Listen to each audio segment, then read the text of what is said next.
हाथ में श्रमिक आवाज पहुँचती है समय समय पर।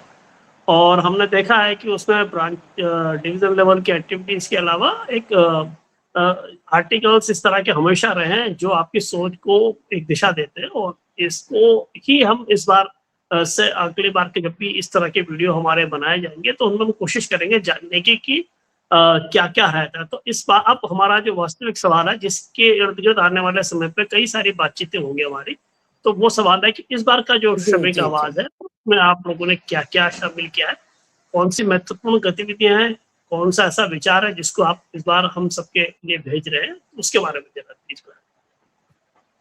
हाँ, ये जून का अंक प्रकाशित हो चुका है और जून के अंक का जो संपादकीय है वो देश की आर्थिक स्थिति को लेकर है। और विशेष तौर पर जो प्रधानमंत्री ने एक मैसेज दिया देश को कि हमें कठिन परिस्थिति के लिए तैयार रहें और हमें कुर्बानियां देनी पड़ेंगी देश को बचाने के लिए।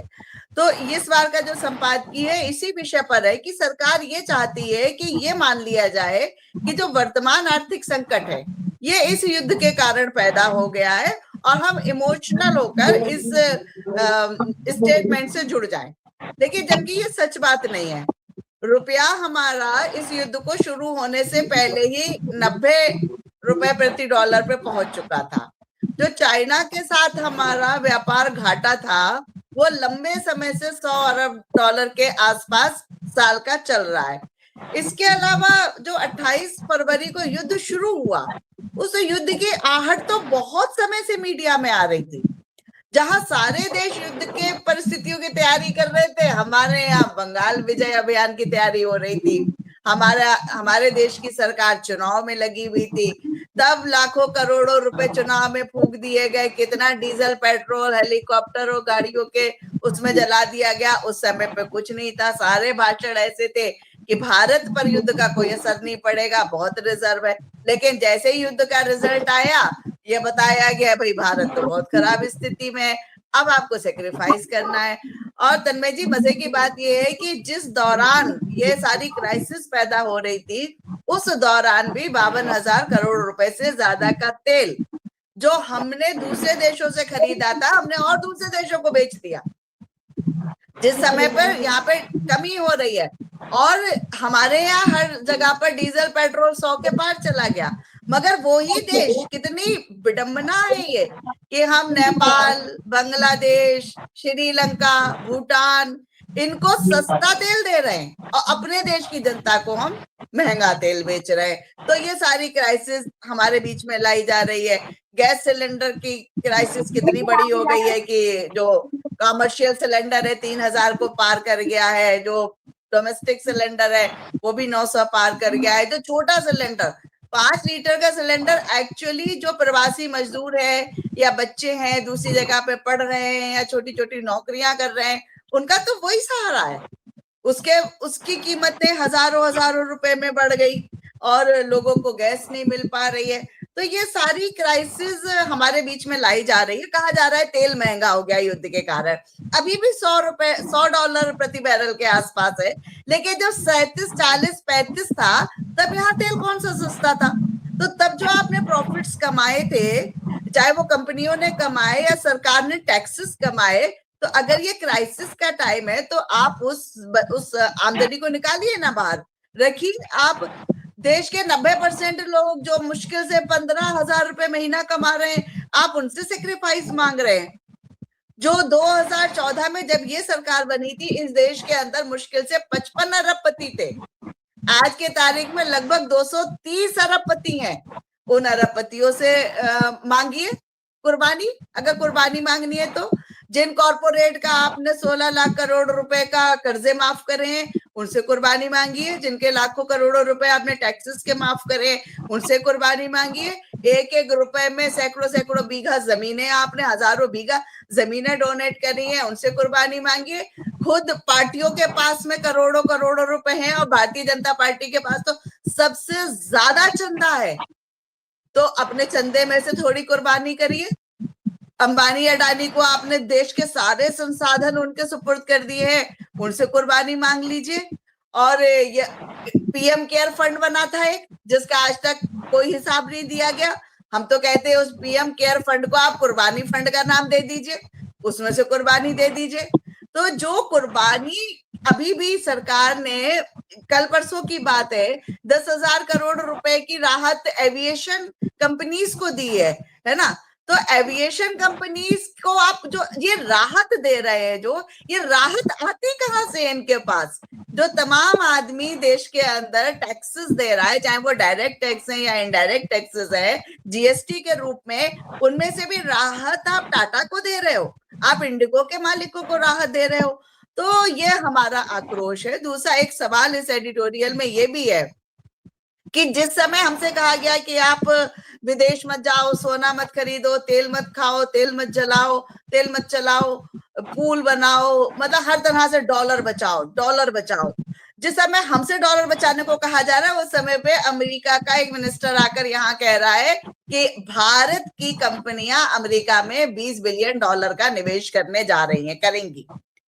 उसी समय में अडानी ने अपना जो अमेरिका में रिश्वत कांड था उसके केस को सेटल कराने के लिए $10 बिलियन अमेरिका में इन्वेस्ट करने का उन्होंने अपना सौदा कर लिया वहां पर।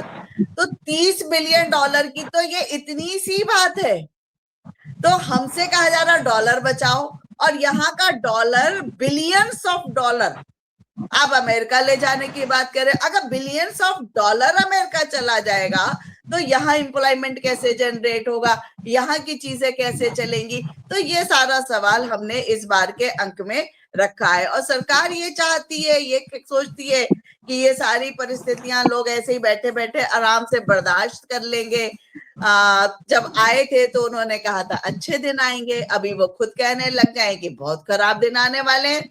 तो मगर हम उनको ये बता देना चाहते हैं कि ये खराब दिन केवल इस देश की जनता के और मजदूरों के नहीं आएंगे, ये खराब दिन इस सरकार के और इसके जो कॉर्पोरेट मालिक हैं उनके भी ये खराब दिन आएंगे, डेफिनेटली आएंगे, इसको कोई रोक नहीं सकता। तो ये तो हमारा संपादकीय का मूल मतलब विषय है। इसके अलावा इस अंक में जो NCZIF के अध्यक्ष कॉमरेड संजीव शर्मा जी, उन्होंने एक बहुत ही बेहतरीन आर्टिकल लिखा है जो कि इस बात पर है कि LIC के अंदर मृतक आश्रित सेवाएं कैसे शुरू हुई, उनकी क्या पृष्ठभूमि थी, वो कब आई, और उसके लिए संगठन ने क्या क्या प्रयास करे, उसमें प्रबंधन ने क्या क्या रोड़े अटकाए थे, और किस तरह से हम उस सफलता तक पहुंचे कि आज की तारीख में हमारे सभी साथियों को एक आश्वासन प्राप्त है कि खुदा ना खास्ता उनकी जिंदगी में कोई ऐसी बात हो जाए कि वो अपने परिवार का पोषण करने की स्थिति में ना हो, तो उनके परिवार में से किसी को नौकरी मिल जाती है। LIC के अंदर ये स्लोगन बहुत बाद में आया, जिंदगी के साथ भी जिंदगी के बाद भी। आई थिंक कि ये जीवन आनंद पॉलिसी का स्लोगन बना, मगर all India insurance employees association ने ये स्लोगन क्या, इसको चरितार्थ कर दिया अपने साथियों के लिए। इस अपने साथियों क्या, पूरे LIC के जितने एम्प्लॉइज हैं, ऑफिसर्स हैं, उनके लिए कि जिंदगी के साथ भी और जिंदगी के बाद भी। तो ये इसमें आर्टिकल है, मुझे लगता है साथियों को जरूर पढ़ना चाहिए कि कैसे हमारे इंडस्ट्री में ये सेवाएं आई। इसके अलावा इस अंक में हम लोगों ने पनगोट में, जो डिस्ट्रिक्ट नैनीताल में पड़ता है, एक ट्रेड यूनियन वर्कशॉप करी थी। 4 डिवीजन, बरेली, हल्द्वानी, कानपुर और बरेली, हल्द्वानी, कानपुर और चौथा डिवीजन था, इस समय मुझे याद नहीं आ रहा, लखनऊ 4 डिवीजन के सेक्रेटरीट मेंबर्स की एक वर्कशॉप करी थी। तो उसमें श्रीकांत मिश्रा जी आए थे, और इस अंक में हमने एक ही सत्र की रिपोर्टिंग छापी है क्योंकि थोड़ा बड़ा हो रहा था कि जो प्रेजेंट कंडीशंस है हमारी, उनमें हमारी क्या रोल बनता है और क्या सिचुएशन है। तो श्रीकांत जी ने बहुत ही विस्तार से और बड़ी खूबसूरती से बताया। खास तौर से उन्होंने भारत के बारे में कहा कि भारत एक अलग तरह का देश है जिसमें कि हमने अपने संविधान को डेडिकेट किया है भारत के लोगों के लिए, we the people of India.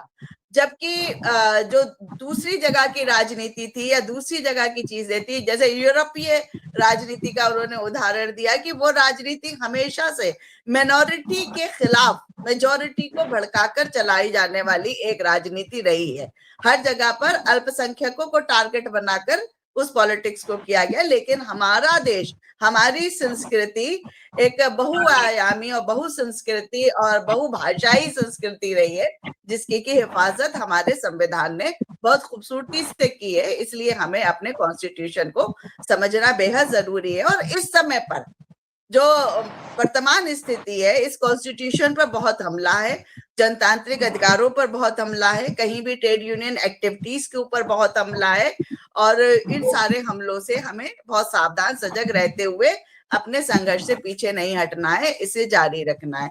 तो अगला जो इसका विषय था वो अगले अंक में हम छापेंगे, जो कि संजीव शर्मा जी ने संबोधित किया था। इसके अलावा 12 मई को एक प्रतिरोध दिवस का कॉल था सारे सेंट्रल ट्रेड यूनियंस का, जो नोएडा और गुड़गांव वगैरह में प्रोटेस्ट हुए थे मजदूरों के, उन पर जो पुलिसिया दमन था उसके खिलाफ उसकी रिपोर्टिंग है। मई दिवस के कार्यक्रमों की रिपोर्टिंग है। और एक बहुत बड़ा कार्यक्रम हुआ था, कॉमरेड BS रवि का रिटायरमेंट हुआ था, उसकी रिपोर्टिंग हमने यूट्यूब पे तो की थी, लेकिन इस श्रमिक आवाज के अंक में भी उसकी रिपोर्टिंग है। एक बहुत बड़ी उपलब्धि north central insurance employees federation की रही कि हमारे महामंत्री कॉमरेड राजीव निगम जी को LIC PF बोर्ड का मेंबर चुना गया है। तो उसका एक अभिनंदन समारोह कानपुर में रखा गया था, जिसमें क्षेत्रीय कार्यालय के बहुत सारे अधिकारियों ने और हमारे NCZIF के अध्यक्ष कॉमरेड संजीव शर्मा जी ने भाग लिया था। उसकी एक विस्तृत रिपोर्ट है। हमारे वाराणसी के अध्यक्ष कॉमरेड नारायण चटर्जी जी भी 30 अप्रैल को रिटायर हुए थे, तो उनका एक अभिनंदन समारोह संगठन की तरफ से 16 मई को रखा गया था। उसकी भी विस्तृत रिपोर्ट हम लोगों ने इस अंक में दी है। तो ये हमारे जोन की कार्रवाइयां थी। इसके अलावा कॉमरेड 10 मई को all India insurance employees association की सेक्रेटरीट मीटिंग हुई थी, जिसमें कि बहुत सारे निर्णय लिए गए संस्था को लेकर भी और संगठन को लेकर भी। उसकी इसमें विस्तृत रिपोर्ट करी गई है। और साथियों को हमारे जरूर पढ़ना चाहिए कि इसी बीच में 27 मई को AIA की LIC मैनेजमेंट से काफी विस्तृत वार्ता हुई, जिसमें रिक्रूटमेंट को लेकर जो लोग हमारे 2009 की भर्ती वाले का इम्पैनल लिस्ट की वजह से वो 2011 में अब्सॉर्ब हुए, उनकी पेंशन को लेकर, चाइल्ड केयर रिलीफ को लेकर, furniture allowance, T allowance etcetera, ऐसी बहुत सारी एमिनिटीज को लेकर भी हमारे मतलब संगठन की बातचीत हुई है उनसे, मैनेजमेंट से। तो वो उसको भी हम लोगों ने विस्तार में इस अंक में दिया है। हमारे कुछ साथियों ने डोनेशन दिए हैं श्रमिक आवास को, अपनी क्षेत्रीय इकाई को, इंश्योरेंस वर्कर को और अपनी मंडलीय इकाई को। हम लोगों ने इस अंक में उनका आभार प्रकट किया है। और इसके अलावा एक MK आजाद जी हैं, उनकी एक बहुत ही शानदार कविता है आखिर क्यों, उसको हमने इस अंक में अपना उस स्थान दिया। वो बहुत ही बढ़िया मजदूरों को समर्पित कविता है, तो उसको स्थान दिया। तो इस तरह से हम लोगों ने इस जून के अंक को बनाया। धन्यवाद गीता जी, आपने विस्तार से बताया। और हमारा इस बात को सुनने समझने का, आपसे पूछने का कारण भी यही था। इस या इस यूट्यूब वीडियो का आशय भी ये है कि हम वो सब लोग जो किसी न किसी कारण से उन किताबों को नहीं पढ़ पाते हैं, तो वो समझ पाए कि इन सब में क्या क्या चीजें, उसको पढ़ना क्यों जरूरी है। तो हम इस परंपरा को जारी रखेंगे और अगले महीने हमारे कुछ और साथी गीता जी से बातचीत करेंगे और हम विस्तार से उन सब चीजों को जानेंगे, समझेंगे जो उसमें आती हैं, उसके पीछे का परिप्रेक्ष्य क्या है। केवल LIC बल्कि देश दुनिया में जो भी घटनाएं घट रही हैं, जिनसे हमारे जीवन पर असर पड़ रहा है, देशी राजनीति से लेकर तमाम चीजों पर हम चर्चा भी करेंगे। और श्रमिक आवाज के YouTube चैनल को और बेहतर कैसे बना सकते हैं, इसमें हम सभी साथियों से आग्रह भी करेंगे कि अगर कोई नए हमारे साथी जो 2020 बैच के हैं या 2009 के हैं, वो भी इसमें कोई कंट्रीब्यूट करना चाहें, अपनी बात रखना चाहें, इस तरह की कोई चर्चा करना चाहें, वो भी इसमें शामिल की जा सकती है, ताकि ये YouTube चैनल जो है वो जो हमारा इसका मोटिव है, जो श्रमिक आवाज का मोटिव है कि हर किसी आवाज के लिए जगह बने। तो अगर इस YouTube चैनल पर उन सबकी आवाजों के लिए जगह बन पाएगा तो बहुत अच्छा रहेगा। और जो विस्तार से आपने जानकारी दी, मुझे उम्मीद है कि जो भी लोग श्रमिक आवाज को पढ़ेंगे और सचेत होकर के और अधिक जिज्ञासा के साथ इस सबको पढ़ेंगे और जल्दी आपके पास पहुंचेगा। हम कोशिश करेंगे कि हर महीने जब भी श्रमिक आवाज पहुंचे उसके बारे में एक छोटा सा ब्रीफ गीता जी के साथ, और अगली बार कोशिश करेंगे संजीव जी या और भी लोग जो उसमें लिख रहे हैं कंट्रीब्यूट करें, वो अपनी छोटी छोटी बात रखें और इस तरह के हम लोगों के बीच में पहुंचे। तो गीता जी का बहुत बहुत धन्यवाद। और सभी लोगों से निवेदन रहेगा कि श्रमिक आवाज को सब्सक्राइब कीजिएगा और हम कोशिश कर रहे हैं कि सभी श्रमिकों की आवाज इसमें समय-समय पर मुखर होकर के सबके सामने पहुँचती है। धन्यवाद।